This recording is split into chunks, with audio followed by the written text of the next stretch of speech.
What if love didn't come with fireworks or roses, but with old books, rainy afternoons, and music played by a stranger you never met? This is Elena's story, and trust me, it will stay with you. Elena loved the smell of old paper. It calmed her, especially when life outside spun out of control. Her mother was sick, her friends had drifted away, and her grades were slipping. The library became her sanctuary, her place to breathe. One rainy afternoon, she wandered into the music wing, a place she had never cared for, and then she heard it. A piano.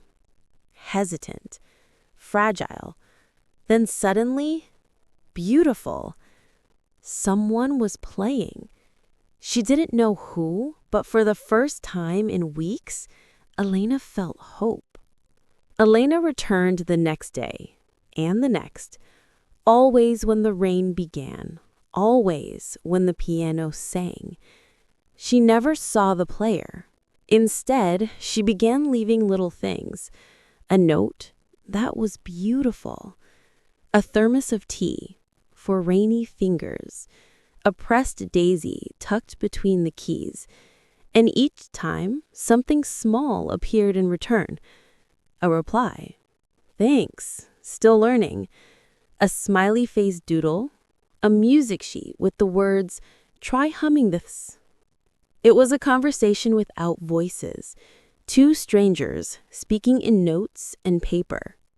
Elena realized the music changed depending on what she wrote. The day she confessed, "My mom is sick and I feel so helpless," the piano was soft, like rain on glass. The day she wrote, "I haven't laughed in weeks," the melody danced, playful and bright. It felt like he understood her without needing words. And maybe he did. But she had never seen his face, and part of her liked it that way.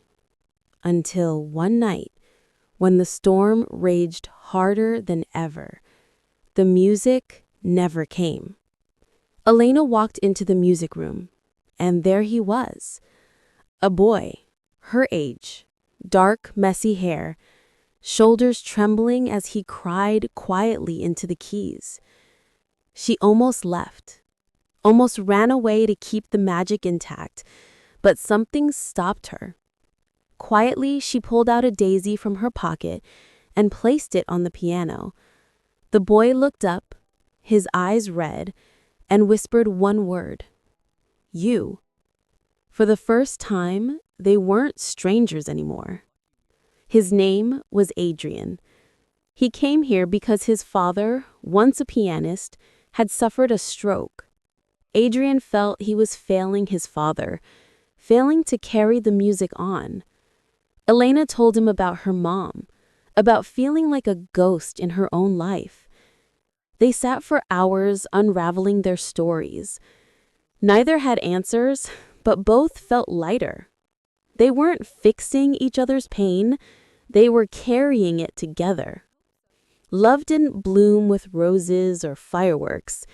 It came quietly, in the corners of libraries, in the press of a daisy, in the sound of a piano on a rainy afternoon. Elena found love in the most unexpected way, and together, she and Adrian made a song that would never fade. Love can be found in the quietest places. Subscribe for more stories.